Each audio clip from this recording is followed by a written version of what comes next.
بسم اللہ الرحمن الرحیم الحمد للہ رب العالمین والصلاة والسلام علی سید المرسلین وخاتم النبیین محمد وآلہ الطاہرین واصحابہ اجمعین، اما بعد۔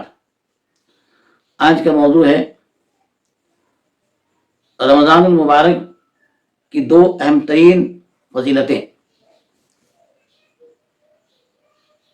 ویسے تو رمضان المبارک کی بہت ساری فضیلتیں خصوصیتیں ہیں، لیکن دو فضیلتیں سب سے زیادہ اہم ترین ہیں۔ ان میں سے ایک تو یہ ہے کہ اس رمضان المبارک کے مہینے میں قرآن پاک نازل ہوا۔ اس کے بارے میں سورہ بقرہ کے اندر بیان فرمایا گیا کہ شہر رمضان الذی انزل فیہ القرآن، رمضان کا مہینہ وہ مہینہ ہے جس میں قرآن پاک نازل کیا گیا، اور سورہ قدر میں ہے انا انزلناہ فی لیلۃ القدر، ہم نے قرآن پاک کو شب قدر میں نازل فرمایا۔ تو معلوم ہوا کہ رمضان مبارک کی ایک مقدس ترین رات میں قرآن پاک نازل ہوا، اور قرآن پاک کا نزول جو ہے دنیا میں ایک بارگی نہیں ہوا ہے، البتہ لوح محفوظ سے بیت العزت میں ایک بارگی ایک ساتھ ہی ہوا ہے۔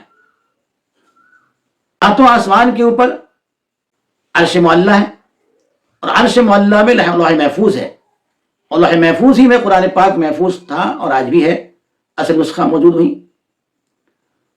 اور اس کی ایک نقل وہاں سے منتقل کی گئی بیت العزت میں۔ بیت العزت دراصل پہلے آسمان میں ہے، یعنی وہ آسمان جو دنیا سے سب سے قریب ترین ہے، اور اسی کو آسمان دنیا کہا گیا ہے، قریبی آسمان۔ تو قریبی آسمان میں قرآن ایک ساتھ اترا، تو وہی شب قدر کے موقع پر اترا، رمضان مبارک کے مہینے میں۔ قرآن پاک پھر اس کے بعد آہستہ آہستہ اللہ کے رسول صلی اللہ علیہ وسلم تک پہنچایا گیا، اور پہنچانے والے حضرت جبرائیل علیہ السلام تھے کہ حضرت جبرائیل علیہ السلام قرآن پاک کی آیتوں کو حسب موقع اللہ تعالیٰ کے حکم کے مطابق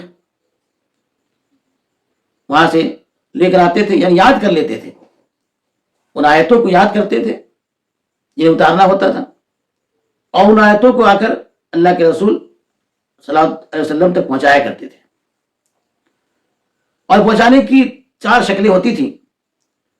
کبھی تو حضرت جبرائیل علیہ السلام انسانی شکل میں آتے تھے، اور کبھی اپنی صورت میں فرشتے کی صورت میں آتے تھے، اور آ کر آپ کے روبرو ہوتے تھے، اور آپ کے سامنے ان آیتوں کی تلاوت کرتے تھے، اور یہ بھی کہتے تھے، فرماتے تھے کہ یہ آیتیں فلاں جگہ رکھی جائیں اور یہ آیتیں فلاں جگہ رکھی جائیں، تاکہ ترتیب وہی رہے جو لوح محفوظ میں موجود ہے۔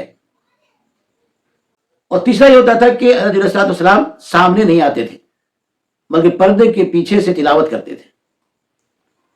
اور چوتھی شکل ہوتی تھی، تلاوت نہیں کرتے تھے بلکہ دل میں بات ڈالتے تھے، دل میں آیتوں کا القاء کرتے تھے، الہام کرتے تھے۔ تو اس طرح سے یہ چار شکلیں تھیں جن کے ذریعے سے قرآن پاک اللہ کے رسول صلی اللہ علیہ وسلم تک پہنچا۔ اور اللہ کے رسول صلی اللہ علیہ وسلم کا معمول تھا کہ آیتوں کے اترنے کے بعد آپ فوراً انہیں یاد کر لیتے تھے، اور کسی کاتب صحابی کو بلا کر ان سے ان آیتوں کو لکھوا لیتے تھے، اور یہ کہتے تھے کہ فلاں آیت کو فلاں آیت کے پاس یا فلاں آیت سے پہلے یا اس کے بعد میں درج کر لیا جائے۔ تو یہ سلسلہ جو ہے سن 610 عیسوی سے شروع ہوا، اور سن 632 عیسوی تک چلتا رہا۔ اس درمیان میں سارا قرآن نازل ہو گیا جو لوح محفوظ میں موجود ہے اور بیت العزت میں موجود ہے، اور اس کی پوری نقل و کاپی اللہ کے رسول صلی اللہ علیہ وسلم تک پہنچا دی گئی۔ سب سے پہلی آیتیں جو نازل ہوئی ہیں وہ سب سے آخری پارے میں ہیں، اور سورہ علق کی شروع کی آیتیں ہیں، اقرا بسم ربک الذی خلق خلق الانسان من علق اقرا وربک الاکرم الذی علم بالقلم علم الانسان ما لم يعلم. اور سب سے اخیر میں جو آیت نازل ہوئی وہ سورہ بقرہ میں ہے، اور وہ آیت ہے جو آیت ربا اور آیت دین کے درمیان میں درج کی گئی ہے. تو اس طرح سے قرآن پاک کا نزول ترتیبی الگ ہے، اور قرآن پاک کی اصل ترتیب جو لوح محفوظ میں ہے وہ الگ ہے. قرآن پاک دنیا میں نازل کیوں کیا گیا، اس کے کیا حقوق ہیں؟ قرآن پاک کا اصل موضوع تو ہدایت ہے، انسانوں کی ہدایت، لوگوں کے عقائد، بگڑے ہوئے عقائد کی اصلاح اور لوگوں کے اعمال کی اصلاح، لوگوں کو صحیح عقائد و اعمال پر لانا دراصل قرآن پاک کا اصل موضوع مقصد ہے. اور قرآن پاک کے حقوق ہیں بندوں پر، انسانوں پر، خاص کر کے مسلمانوں پر. اور مسلمانوں پر قرآن پاک کے حقوق جو ہے وہ 4 ہیں. نمبر 1، قرآن پاک کی تلاوت کرنا، پڑھنا. اور نمبر 2، قرآن پاک کے معانی و مطالب کو سمجھنا. اور نمبر 3، قرآن پاک کے احکام پر عمل کرنا. اور نمبر 4، قرآن پاک کی تعلیمات کو دنیا میں عام کرنا. یہ حقوق مسلمانوں کے متعین کر دیے گئے ہیں کہ یہ حقوق ہیں قرآن پاک کے. اور میں سب سے کم درجہ جو ہے وہ یہ اتنا ہے کہ قرآن پاک کی تلاوت کی جائے، اور سب سے آخری درجہ جو یہ ہے کہ قرآن پاک کو تعلیمات کو لوگوں تک پہنچایا جائے. تو یہ سب سے پہلا جو درجہ ہے یعنی قرآن پاک کی تلاوت، اسی پر ہم بحث کریں گے، بات کریں گے کہ قرآن پاک کی تلاوت بھی ایک بہت بڑا مقصد ہے، بہت بڑا ایک حق ہے کہ مسلمانوں کو اس حق کی طرف توجہ دینے کی ضرورت ہے کہ ہر دن قرآن پاک کا کچھ حصہ پڑھا جائے، تلاوت کی جائے. اس کے لیے اسلاف نے، صحابہ کرام نے متعین کر دیا ہے کہ اس کی منزلیں اور اس کے پارے جو متعین کیے گئے ہیں، رکوعات متعین کیے گئے ہیں. دراصل ربع اور نصف اور ثلاثہ اور متعین جو کیے گئے ہیں، یہ دراصل اسی لیے ہیں تاکہ قرآن پاک کی تلاوت اپنی سہولت کے اعتبار سے انسان کرے. قرآن پاک کا سب سے بڑا حق یہ ہے کہ تلاوت کی جائے قرآن پاک کی، اور اعلیٰ درجہ اس کا یہ رکھا گیا ہے کہ 7 دن میں قرآن پاک کو ختم کیا جائے. سورہ فاتحہ سے لے کر سورہ ناس تک پورے قرآن کو 7 دن میں ختم کر دیا جائے. ہر دن ایک منزل پڑھنے سے 7 منزل 7 دن میں پورے ہو جائیں گے. یہ ہر دن روزانہ کا عمل ہونا چاہیے، یہ حق ہے قرآن پاک کا. اور اس سے کم تر درجہ جو ہے کہ قرآن پاک کو 1 مہینے میں ختم کیا جائے، ایک پارہ 1 دن میں، تو 30 دن میں 30 پارے پورے ہو جائیں گے. اگر اتنا بھی نہ ہو سکے تو کم سے کم اس کا درجہ رکھا گیا ہے. حضرت امام ابو حنیفہ رحمۃ اللہ علیہ نے اس کا درجہ متعین کیا ہے کہ سب سے آخری درجہ جو ہے وہ یہ ہے کہ ہر مسلمان پر قرآن پاک کا حق بنتا ہے کہ پورے سال میں کم سے کم 2 بار قرآن پاک کو ختم کرے. اس سے کبھی کوئی گنجائش نہیں ہے. اگر اتنا بھی نہیں کر سکا تو گویا کہ قرآن پاک کا حق اس نے ادا نہیں کیا. اور قرآن پاک کو کیونکہ معانی و مطالب کو سمجھے بغیر بھی اگر کوئی تلاوت کرتا ہے تو بھی یہ ثواب سے اور خیر سے، فائدے سے خالی نہیں ہے کہ صرف پڑھنے پر بھی ثواب ملے گا، اس میں کوئی شک و شبہ نہیں ہے.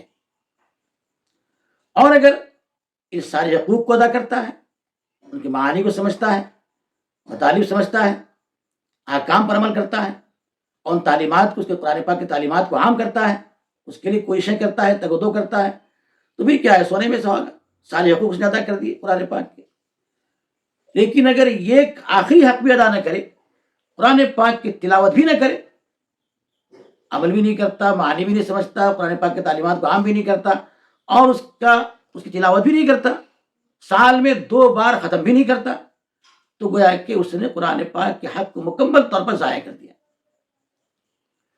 اس لیے قرآن پاک کی تلاوت تو کم سے کم مسلمانوں کو کرنا ہی چاہیے.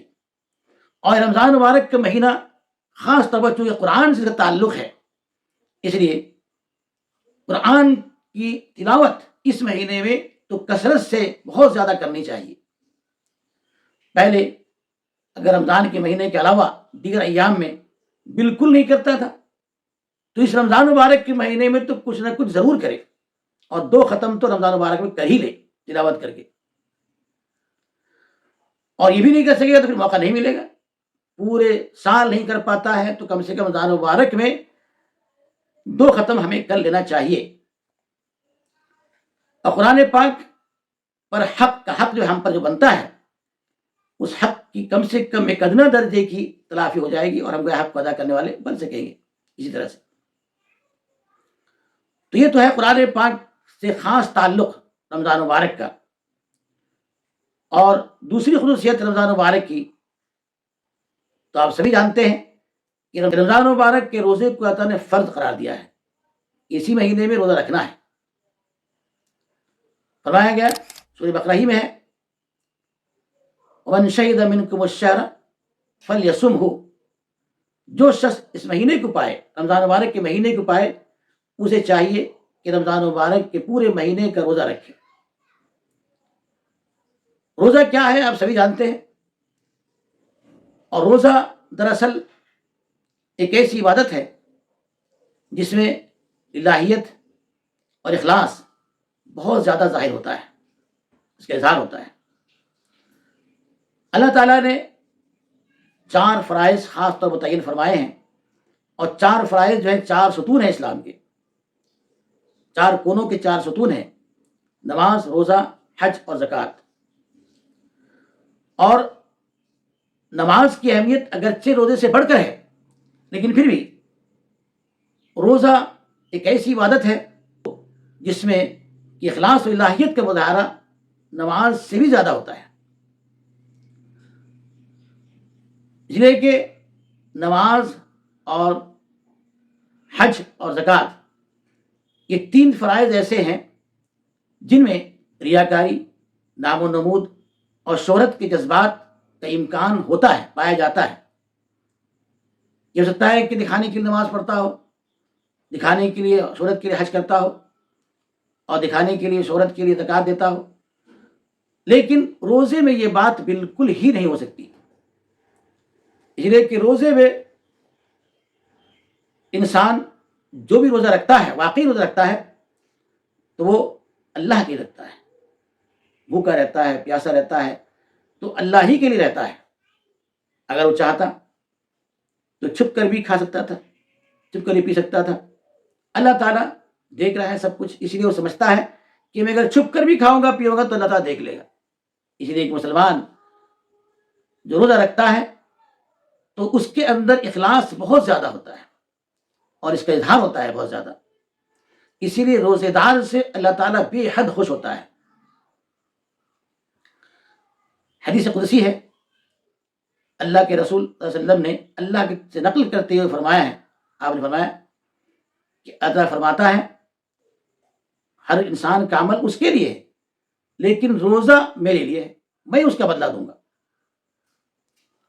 اللہ تعالیٰ نے جو فرمایا روزہ میرے لیے ہے اور روزے کا بدلہ میں ہی دوں گا، اس کا کیا مطلب ہے؟ مطلب یہ ہے کہ مسلمان جو روزہ رکھتا ہے واقعی میں اللہ ہی کے لیے رکھتا ہے. وہ چھپ کر بھی کھاتا پیتا نہیں، اچھے سے اچھے مزیدار کھانے پینے کی چیزیں اس کے پاس رکھی جاتی ہیں، لیکن پھر بھی وہ ایک لقمہ نہیں لیتا، ایک چکھتا نہیں، ذرا چکھتا بھی نہیں، پیتا بھی نہیں. تو معلوم یہ ہوا کہ وہ اللہ کے لیے بھوکا اور پیاسا رہتا ہے، اپنی شہوت کو بچائے رکھتا سے دور رہتا ہے. تو اللہ تعالیٰ کو یہ ادا اس کی بہت پسند آتی ہے، اور اسی لیے فرمایا کہ روزہ میرے لیے ہے. روزے کے اندر اخلاص و الہیت سب سے زیادہ ہے، اور دیگر عبادتوں کے اندر اتنا زیادہ اخلاص نہیں ہوتا. حالانکہ اخلاص تو اس میں بھی ہوتا ہے، اگر دل سے اخلاص سے نماز پڑھے، حج کرے، زکوٰۃ دے، وہ صحیح ہے، لیکن اس میں امکان ہوتا ہے، شائبہ ہوتا ہے، کہیں نہ کہیں اس میں کچھ نہ کچھ ریاکاری کا شائبہ پایا جائے. لیکن روزے میں اس کا ذرہ برابر بھی شائبہ نہیں ہوتا. اور اسی لیے اللہ تعالیٰ فرماتا ہے کہ روزہ میرے لیے ہے اور روزے کا بدلہ میں دوں گا. اسی لیے اللہ تعالیٰ جو دوسری عبادتیں ہیں، نماز، حج اور زکوٰۃ، ان کا ثواب اللہ تعالیٰ 10 سے لے کر کے 700 گنا تک بڑھا کر دیتا ہے. وہ ایک لمیٹڈ تعین کے ساتھ ہے. لیکن روزے کا ثواب بغیر تعین کے بہت زیادہ بڑھا چڑھا کر عطا فرماتا ہے. تو معلوم ہوا کہ روزے کا جو بدلہ ہے، اس کا جو ثواب ہے، وہ سب سے زیادہ ہے. اس کی کوئی انتہا نہیں، کوئی تعین نہیں، بہت زیادہ بڑھا کر دیتا ہے اللہ تعالیٰ. اور روزہ رکھنے سے دراصل صبر کا مظاہرہ بھی ہوتا ہے. دیگر عبادتوں میں بھی صبر ہے، لیکن سب سے زیادہ صبر کا مظاہرہ روزے میں ہے، مقدار کے اعتبار سے بھی اور وقفے کے لحاظ سے بھی. نماز اور روزہ دونوں تو مسلمان پر، ہر مسلمان عاقل و بالغ پر فرض ہے ہی. لیکن نماز اور روزے میں فرق یہ ہے، نماز سال کے 360 دنوں میں سے ہر دن 5 وقت ادا کی جاتی ہے، اور 5 وقت ادا کرنے میں بہت زیادہ وقت نہیں لگتا ہے، چند منٹوں میں ہو جائے گا. اب 5 وقت کا حساب جوڑیں گے تو کم سے کم 17 منٹ میں فرائض ادا ہو جائیں گے، اور زیادہ کرو تو 35 منٹ لگ جائیں گے. اور کیا گویا کہ دن بھر میں 17 یا 35 منٹ لگتے ہیں، اور اس میں وہ صبر کا مظاہرہ کرتا ہے، نماز پڑھتا ہے. لیکن اگرچہ روزے کی میعاد 1 مہینے کی ہے صرف، لیکن پھر بھی 1 مہینے کے اندر لگاتار ہر دن کئی گھنٹے وہ صبر کا مظاہرہ کرتا ہے روزے دار. کہیں تو 10 گھنٹے ہوتے ہیں، جیسے نیوزی لینڈ جیسا علاقہ ہے، وہاں پر معلوم ہے کہ دن بہت چھوٹا ہوتا ہے، تو وہاں پر 10 گھنٹے رکھے جاتے ہیں روزے. اور یورپ کے اندر، ناروے وغیرہ کے اندر 20 گھنٹے ہوتے ہیں، تو 20 گھنٹے تک مسلمان کو روزہ رکھنا پڑتا ہے، صبر کرنا پڑتا ہے. اور دیگر علاقے اور بھی ہیں جہاں پر کہ کم سے کم 12 گھنٹے ہوتے ہیں، جیسے ہمارے یہاں ہے. تو یہ اتنے طویل عرصے تک وہ صبر کرتا ہے، جبکہ حج کے موقع پر اسے صبر کرنے کے لیے جو مظاہرہ اس کا ہوتا ہے، صبر کا مظاہرہ بہت ہی کم ہے. یعنی پوری عمر میں صرف 5 یا 6 دن، 8 تاریخ سے لے کر 12 یا 13 تاریخ تک صبر کرنا پڑتا ہے. کسی ان ایام میں حج کے سارے اعمال ادا ہو جاتے ہیں، اور ان میں صبر کرنا پڑتا ہے. اگر زکوٰۃ دیکھا جائے تو زکوٰۃ جو ہے اس میں بھی صبر ہے، لیکن صبر کی جو اقسام ہیں ان کے اندر دیکھا جائے تو ایک ہی قسم کا مظاہرہ اس میں ہوتا ہے، اور وہ صبر الطاعہ. علماء کرام نے صبر کی 4 قسمیں بیان کی ہیں. اطاعت پر صبر کرنا، یعنی اللہ تعالیٰ کے احکام پر، اس حکم پر عمل کرتے ہوئے اس حکم کی تعمیل کرنے میں صبر کرنا، یعنی جمے رہنا، عمل کرنا اس پر. اور دوسرا یہ ہے کہ معصیت سے بچنا، صبر کرنا، گناہ سے بچنا، اللہ تعالیٰ نے جن احکام، جن چیزوں سے روکا ہے اس سے رکنا، یہ بھی صبر ہے. اور مشقت پر صبر کرنا، تکلیفیں اور مشقتیں ہوں ان پر صبر کرنا. اور ایک ہے صبر جبکہ کافروں سے معرکہ ہو رہا ہو اور ان سے قتال ہو رہا ہو، اس موقع پر جمے رہنا، یہ بھی ایک صبر ہے. اور ان عبادتوں کے اندر دراصل 3 طرح کے صبر ہیں پائے جاتے ہیں، لیکن زکوٰۃ میں ایک ہی پایا جاتا ہے، وہ صبر طاعت ہے. اس لیے کہ وہاں مشقت کچھ نہیں ہے، اور وہاں معصیت سے بچنے کا کوئی سوال ہی نہیں ہے، لڑنے کا کوئی سوال نہیں ہے، صرف اللہ کی اطاعت پر صبر. تو اسی لیے روزے کو صبر بھی کہا گیا، قرآن میں، حدیث میں روزے کو صبر کہا گیا. اس روزے کا نام ہی صبر رکھا گیا ہے کہ روزے میں صبر بہت زیادہ ہوتا ہے. اور صبر ایک بہت بڑی اچھی صفت ہے جو اللہ تعالیٰ چاہتا ہے کہ مسلمانوں کے اندر وہ چیز پیدا ہو. بھوک پر صبر، مشقت پر صبر، تکلیف پر صبر، پیاس پر صبر، اللہ کی اطاعت پر صبر، معصیت سے صبر، ان تمام چیزوں پر صبر کرنا جو ہے یہ بہت بڑی اہم ترین چیز ہے صفت ہے، اس صفت کو اللہ تعالیٰ پیدا کرنا چاہتا ہے، اور وہ صفت دراصل روزے سے ہی پیدا ہوتی ہے سب سے زیادہ۔ دوسری صفت جو روزے سے پیدا ہوتی ہے وہ ہے تقوی، اور اللہ تعالیٰ نے قرآن پاک کے اندر سورہ بقرہ ہی میں جہاں روزے کی فرضیت کا اعلان فرمایا ہے، وہیں پر یہ فرمایا ہے کہ روزے کیوں فرض کیے گئے، اس کی وجہ بیان کی گئی ہے لعلکم تتقون، تاکہ تم تقوی اختیار کرو، پرہیزگار بن جاؤ، تقوی اختیار کرو۔ تقوی بھی دراصل اس کے کئی اقسام ہیں، 4 اقسام ہیں اور 4 درجات ہیں کہنا چاہیے۔ تقوی کے معنی ہے بچنا، پرہیز کرنا، ہٹنا، دور رہنا، احتیاط کرنا، یہ سب معانی پر تقوی کے ہیں۔ تو پہلا درجہ اس کا ہوتا ہے کہ شرک اور کفر سے بچنا، دوسرا درجہ یہ ہوتا ہے کہ معصیت سے، گناہ کبیرہ سے بچنا، اور تیسرا درجہ یہ ہے کہ صغائر سے بچنا، اور آخری درجہ یہ ہے کہ مشتبہات سے بچنا، مشتبہ چیزیں جو ہیں ان سے ہی بچنا، پرہیز کرنا۔ تو تقوی کی مشق کیسے ہوگی، صبر کی مشق کیسے ہوگی؟ اس صبر اور تقوی دراصل مسلمان کے لیے بہت ضروری ہے، اور ان صفات کا پیدا ہونا مسلمانوں کے زندگی میں اس کا آنا انتہائی ضروری ہے۔ اسی لیے اللہ تبارک و تعالیٰ نے روزے فرض کیے تاکہ روزے کے ذریعے سے صبر اور تقوی حاصل کرنے کی مشق ہو جائے، مسلمانوں کی زندگی میں خاص طور پر یہ 2 صفات پیدا ہو جائے۔ اور بار بار قرآن پاک میں اس طرح اشارہ کیا گیا ہے کہ صبر و تقوی دراصل ہر کامیابی کی شاہ کلید ہے، اور ہر پریشانی سے بچنے کی شاہ کلید ہے، اور ترقی، دینی اور دنیاوی روحانی ترقی کا سب سے بڑا ذریعہ ہے کہ صبر و تقوی انسان اپنے اندر پیدا کرے۔ تو اللہ تعالی ہم سب کو پابندی سے قرآن پاک کی تلاوت کرنے اور رمضان مبارک کے روزے رکھنے کی توفیق عطا فرمائے، آمین۔ وآخر دعوانا الحمدللہ رب العالمین۔